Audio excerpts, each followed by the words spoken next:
hektar yang telah direvitalisasi Pemkot Makassar di zaman Ilham Arif Sirajuddin bekerja sama dengan PT Tosan Permainan Lestari adalah ikon kota Makassar yang paling populer sepanjang sejarah.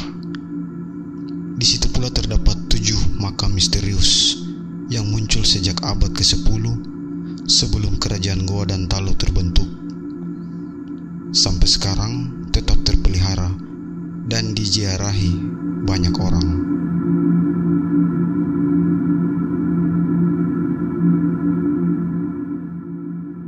Di abad ke-10 terjadi kemarau panjang selama 7 tahun. Akibatnya paceklik mendera penduduk dari Goa hingga Talo.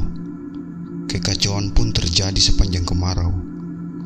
Lalu akhirnya turun hujan deras selama 7 hari 7 malam, disertai petir mengguncang di mana-mana. Sisa rintik-rintik menyisakan gerimis halus dari langit dan memunculkan pelangi dari arah timur.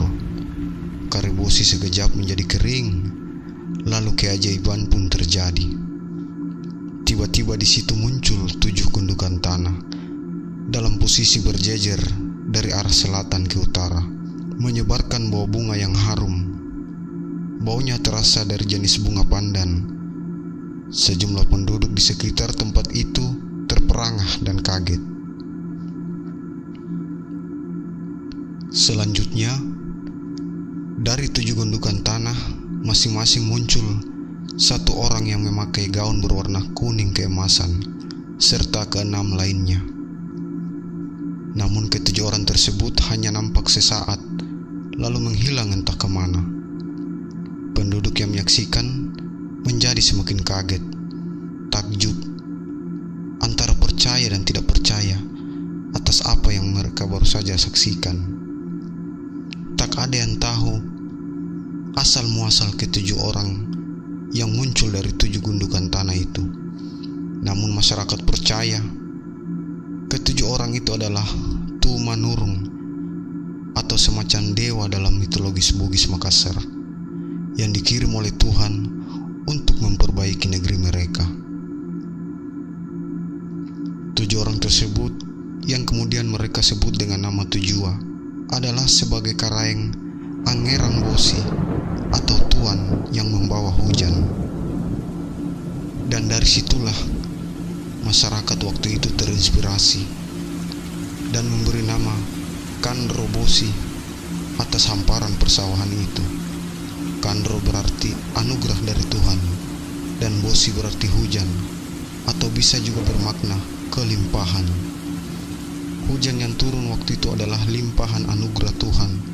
Kandro Bosi menjadi sawah kerajaan. Belanda lalu menguasainya, namun diubah menjadi Koningspellin. Sejak Indonesia merdeka, namanya diubah menjadi Karibosi. 7 gundukan tanah di Karibosi dapat dipastikan bukanlah kuburan. Bila disebut makam, julukannya tersebut masih dapat diterima, sebab makam dalam arti bahasa Arab berarti sesuatu tanda bahwa di situ bersemayan atau tersimpan sesuatu. Dikutip dari majalah Mitos, dalam pembahasan tentang Tujua tersebut, tiba-tiba seorang ustaz pimpinan Yayasan Nurul Taqwa Sungguh Minasa yang sebagai redaktur Mitos menyatakan, selain Tujua, masih ada bentuk misteri lain yang ada di Karibosi yang mungkin juga perlu diungkap. Saat itulah tiba-tiba semua peserta rapat merasakan bulu kuduknya berdiri kencang, seperti ada barang gaib yang turut bergabung. Peristiwa penting selanjutnya, tatkala salah seorang peserta rapat berinisial A dalam perjalanan pulang ke rumahnya di Sudiang sesudah maghrib, ternyata ada sesuatu yang mengikutinya. Gaib itu tak lain adalah salah satu dari Tujua. Terungkap rahasia yang dapat terjawab segala bentuk pernyataan masyarakat selama berabad-abad tentang misteri Tujua. A. Daeng Ngawing sejak usia 4 tahun sudah terbiasa berkomunikasi dengan bangsa jin. Sudah ribuan jin dia islamkan, bahkan dia pernah mengobati jin yang sakit. Jin tersebut menjelaskan padanya apabila tujuan yang mau ditulis untuk diketahui manusia, janganlah dilebih-lebihkan dan jangan pula dikurang-kurangi. Bila datang berziarah, janganlah membawa bunga, sebab katanya orang yang dibawakan bunga hanya orang yang sudah meninggal, sedangkan tujuan bukanlah orang mati, melainkan adalah bangsa jin yang masih hidup. Dia cuma minta agar masing-masing makam dibacakan surat Al-Fatihah 1 kali.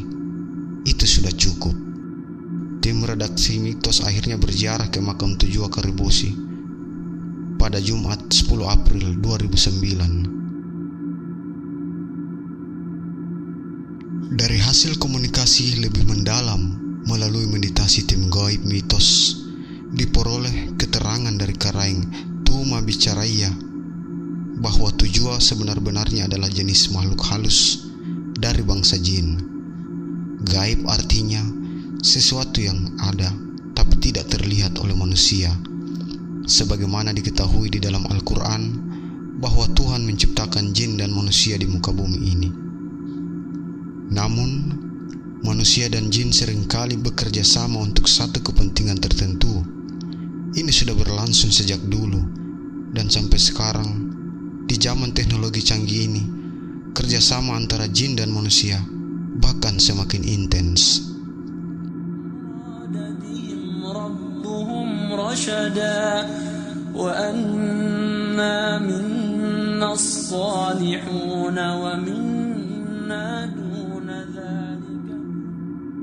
Biasanya bangsa jin yang merusak seperti ini di dalam pemahaman dunia Islam adalah jenis bangsa jin dari golongan hitam, kafir atau iblis.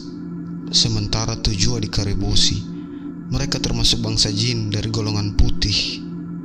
Mereka adalah bangsa jin dengan ilmu agama dan ilmu sosial kemasyarakatan yang sangat tinggi. Sesuai penjelasan secara gaib dari Karaeng Tuma Bicaraya, ketujuh jin tersebut sesungguhnya sudah menempati lokasi di Karibosi jauh sebelum abad ke-10. Bahkan sesungguhnya mereka sudah memilih tempat itu sebagai titik pertemuan untuk sewaktu-waktu tertentu sejak adanya daratan di situ.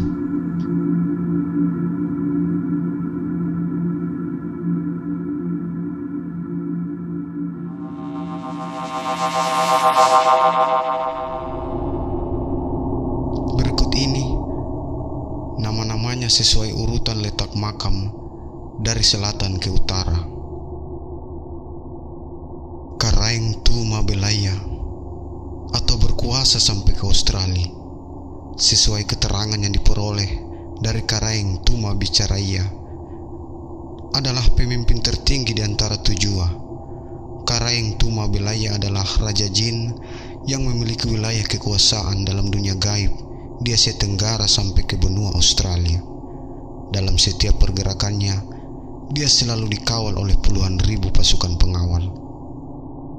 Karaeng Tuma Bicaraya mengemban tugas sebagai humas atau pabicara dan tugas-tugas diplomasi dalam tata kekuasaan Karaeng Tuma Belaya. Dalam setiap akan dilakukan pelantikan raja di suatu tempat, sebelum prosesi pelantikan dilakukan, maka Karaeng Tuma Bicaraya yang berperan melakukan komunikasi dengan para penguasa lokal setempat di mana seorang raja jin akan dilantik. Karaeng Tuma Cinika adalah pejabat pada urutan ketiga dalam struktur kerajaan Tujuh yang juga memiliki ribuan pengawal. Dia ahli dalam melihat ke depan atas sesuatu apa yang akan terjadi.